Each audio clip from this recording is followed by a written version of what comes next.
60 Minutes Rewind. Magnus Carlsen is the best in the world. He's a 21-year-old Norwegian, reigned supreme in a sport played by 500 million people. It's chess. Many don't think of it as a sport because nobody moves. But chess masters will tell you it can be more brutal than boxing. That's because at the championship level, the objective is not only to win, but to demolish your opponent.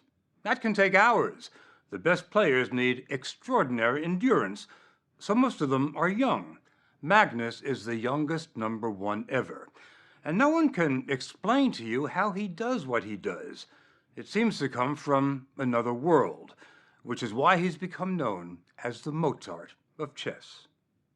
Bord 10, G3. Just look at what he's doing. Bord 10, løper D2. Competing against 10 players simultaneously. Bord 4, løper G7. That in itself is not extraordinary, but Magnus cannot see the boards. He's facing the other way. Bord 5, C slår D4. So he has to keep track of the positions of 320 pieces blind. Bord 5, tårn B1. And the number of possible moves, infinite. Magnus comes out on top. It's the most amazing thing I've ever seen. Do you have any idea how extraordinary this looks to? No, it's one of the amazing things in chess that you don't really need a board. You can just keep. But it it transcends chess. I mean, I just can't fathom what you've just done. It's just, It seems like it's supernatural. Last December, we caught up with him at the London Chess Classic. He arrives with his constant companion, his father.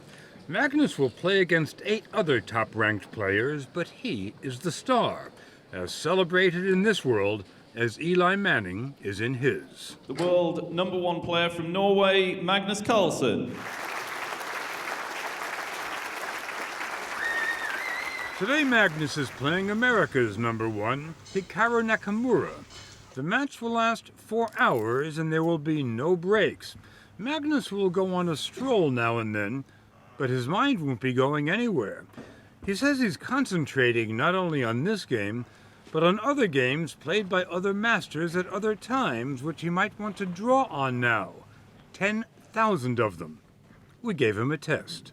It was played right here in London, and Simpsons on the Strand in 1859. I don't know the month or day.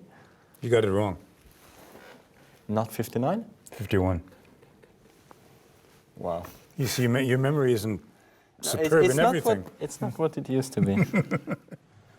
Chess players are pretty poker-faced, but occasionally Magnus will flash the smile of someone who knows it's all over but the handshake, while Nakamura dives deeper into doom. Magnus was playing brilliantly, and he knew it. Is there anything in life more satisfying than that feeling when you're playing brilliantly? I don't know, but it's really, up there. It's pretty good. Yes. The spectators seem as mesmerized as the competitors. They're all chess players, of course. If they weren't, it would be like watching paint dry. Worldwide, 100,000 are watching on their computers. The suspense keeps building until endgame, by which time it's cutthroat. But do you enjoy it when you see your opponent squirm? Yes, I do. I enjoy it when I see my opponent, really suffering when he knows that I've outsmarted him. If I lose just one game, then usually, I just want to really get revenge. This is war, isn't it? Yeah. For 50 years, chess was war. It was a battleground in the Cold War with the Russians, who were dominant. But then an American came along. His name was Bobby Fischer. In 1972, he took on the Russian champion Boris Spassky, and he won. It was an international spectacle, and the enthusiasm has not waned. What number is this? Back in London, just down the corridor from where Magnus is playing, 500 novices are learning how to master kings and queens. Do you ever play any grown-ups? Yes. Yep, I do play grown-ups. In fact, I'm getting to the hang of playing grown-ups. Who's your favorite chess player? Bobby Fischer. Bobby Fischer. And I like Magnus Carlsen. You like Magnus? Chess is now routinely taught in schools all over the world, including the United States. In some countries, it's compulsory. Chess can be taught, but not genius. Magnus seemed like a normal enough kid growing up outside Oslo. But wait a minute. When he was 5, he could name almost all the countries in the world, and their capitals, and their populations. Magnus's father, Henrik, didn't think that was terribly unusual. He did have a good memory and the ability to concentrate for hours at the time on a specific topic. And he seemed to be interested in a lot of things, new things all the time. But I thought that was normal. What got him into chess? Sibling rivalry. His older sister started to play, so he wanted to beat her, which he did, quickly. Then he started winning tournaments. Before long, he became a celebrity, one of the first Norwegians to excel in a sport that did not involve snow. People lined up in shopping malls to play him. When he won, Magnus said it was just a game, no big deal. He couldn't understand why people were making such a fuss. Why does all people want to talk with little me, you know? Magnus's parents took him and his sisters out of school for a year, rented out their house, sold their car. It was part holiday, mostly chess. They went to Reykjavik, Iceland, which is where Magnus took a leap into legend, when he was matched against Garry Kasparov, the Russian, considered by many to be the greatest ever. And how did Magnus prepare? By reading up. Kasparov kept the 13-year-old kid waiting for half an hour, and when he did arrive, he didn't even say hello. It was speed chess, the Formula One of the sport, a race against the clock. Kasparov started slow. Magnus started getting bored. I sat there for a few seconds and then I thought to myself, you know what, I don't know why he's thinking, but I know what my response is going to be anyway, so I'll just walk off and watch the other games. Kasparov had never played anyone so young, but he did not exude confidence or happiness, and he did not win. Magnus played him to a draw. It was a sensation. Kasparov left quickly. No nice game, kid. Nothing. How did Magnus react? Guess. He thought he had blown it. When I actually got the winning position, I had little time. I was nervous and I couldn't finish him off. Why were you nervous? I was playing Kasparov. I was intimidated. You were intimidated by playing the world champion when you were already 13 years old? Yeah, go figure. It warranted a celebration, of course, and Magnus got to choose. Yes, I went with my family and had some ice cream at McDonald's. By the time he was 19, the boy with the ice cream had become #1 in the world. The story will continue after this. He has a very deep understanding of chess. Frederick Friedel's company, ChessBase, publishes the world's most popular chess program. Is this an indication of genius? Of genius and raw talent.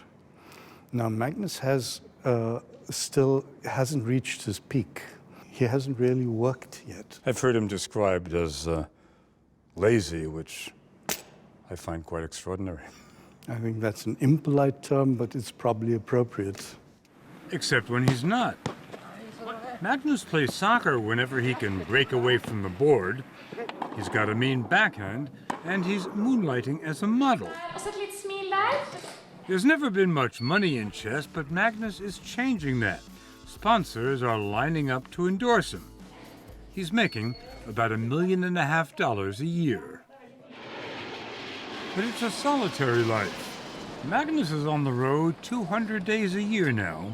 Between matches, he is alone in his hotel room, getting ready for tomorrow's game. He works out almost every day, knows he can't concentrate, for it's often 7 hours unless he's in shape. Magnus says he wouldn't be able to tolerate this life if it weren't for his father, who's always there for him. When you travel with Magnus, what's your role? I'm a servant and a chess fan. You enjoy the games. Yes. And so, he says, does Magnus. Boy, when you look at him, when I look at him, enjoyment is not the word that comes to mind. It should. Maybe you have to compare it to a writer or a painter. I mean, probably if you see them at work, they're not smiling or having an easy time. They're exploiting their mind to the utmost, and the same with the chess players. But that level of concentration is not danger-free. A fair number of grandmasters have gone mad, which is what happened to Bobby Fischer in his later years. This was not an arrest. This was a kidnapping. It was all cooked up. Do you ever think about that? Yes, I do. You know, when I was watching the recent film about Bobby Fischer, I was thinking, you know, is this going to be me in a few years?